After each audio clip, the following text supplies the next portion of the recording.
Hey guys, it's me, the Afro Hamurai, and this is the Arturia Keystep 37. Let's talk about it. First question, what is it? It's a MIDI controller and a sequencer. So what you can do is you can hook this up into like actual synthesizers and use that to sequence it, or just as a MIDI controller. You can also use this with a computer over USB as a MIDI controller as well. And there's quite a few reasons that you may want to get this over like a standard-ish MIDI controller, like an Ovation launch key or an MPK Mini. The first thing is that this has like decent keys compared to those two. Like these are still mini synth action keys, but it's a really nice keybed. I'm not sure if it's definite, but I believe this also has aftertouch, which the MPK Mini, at least the Mark II and the Mini Play that I have, they don't have aftertouch. So if you're looking for something that has that, this might be the one to pick. I think the standard Keystep also has aftertouch. Don't quote me on that because I could be wrong. This also has touch sensitive pitch and mod. The Novation Launch Key Mini does have that. The MPK Mini kind of uses this weird jog wheel that does work quite well, but sometimes just decides to lock itself onto mod whenever I'm using it on my computer, and like then it's like a hassle to like reset everything. It's really annoying. But the biggest thing about this isn't necessarily its ability as a MIDI controller for a computer.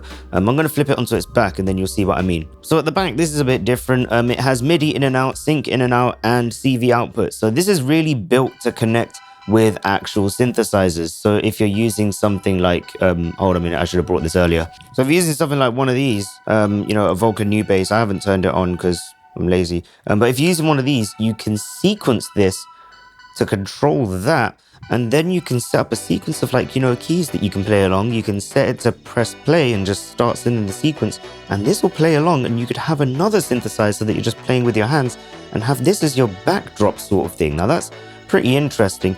You can program this also through a computer, so you can kind of like do in and then through and then out again. And there is an ability to save your favorite sequences on this. So if you wanted to use this for actual performance, this can save your sequences on and then play them out to your MIDI gear. And then it means that you can rely on like a DAW quite a bit less. So this is really cool for going DAWless, as well as for working between a DAW and stuff that uses MIDI. If you don't want to have to get, like a standard MIDI interface or use up a USB port, you can use something like this. Especially because it has sync, which one of my Volcas, my Volca Modular, only has for like its actual synchronization. It doesn't have MIDI.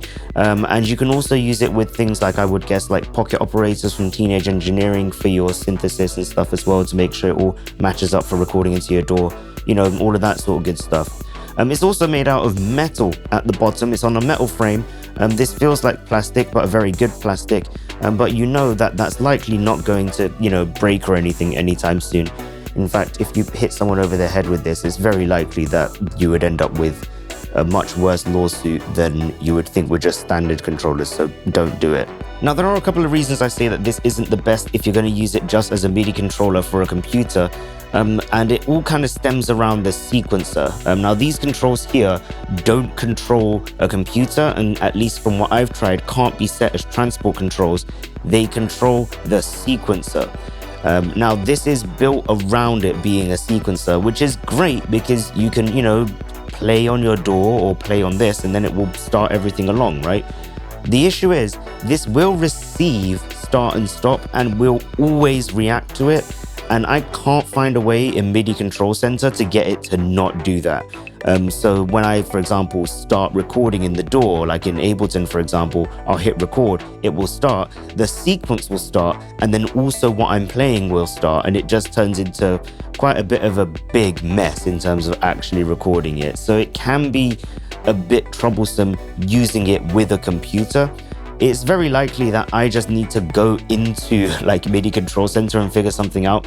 But you can set this not to match its clock up to the computer using like the little dip switches at the back. And then when you play on the computer, it won't play on this. And you can then just use this as a standard MIDI controller. But then it means that you have to flip that back whenever you want to record sequences into your DAW. So it's kind of a bit weird in that regard.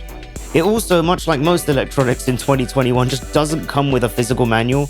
And the quick start manual is a sheet of paper that says plug it in, and it can be at the center of some really cool systems. It'll be great to have, a physical reference that's a bit easier to flip through than the PDF. The PDF manual is fine with it. It gives you some good ideas as to how to use it, but it's not really that detailed. And in fact, on the MIDI control center side, it's kind of relatively complex, but also not simple enough to be able to pick up. So it's in that sort of weird thing where it would be great to have like a quick start guide that maybe gets you started in a bit of a quicker way and goes, are you using this with a DAW? Here's maybe some information here. Are you using this with, actual synthesizers? Here's some information there for it. That's at least like my gripe with it. I don't necessarily think it's bad because of it, but yeah, again, it makes learning it just a little bit more troublesome, and you kind of have to sit down with it instead. Overall, though, it is a really great bit of kit, especially if you're going to start getting into synthesizers that don't have built-in keyboards. This is a really nice keybed, and it has some great features that make the sequences that are even built into some synths look a little bit silly. Like this sequencer, I know, is miles better than the sequencer in my Minilog XD, outside of the fact that that lets me change its parameters through settings. But I'm sure that if I spent some time with this and figured out MIDI CC on steps, I'd be absolutely golden. And I could imagine taking some really cool sequences with me and using this for some great stuff on the channel when I'm doing like my live-ish stuff on the channel, as well as just out in the real world, so yeah. Another heads up, actually, they say that this is portable. It is portable. You need a relatively big bag for it. I've looked up a couple of bags that I'll put in the description that I found that fit it quite well. They're both by Magma.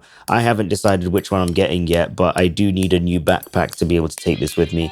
Or you could just get an instrument bag that fits a 37 key keyboard in it. But yeah, hopefully this overview of the 37 has been quite cool. If you want me to actually use it a bit more, tell me in the comments. But yeah, enjoy the rest of your day. Subscribe if you want to and all of that sort of stuff. Yeah, cool.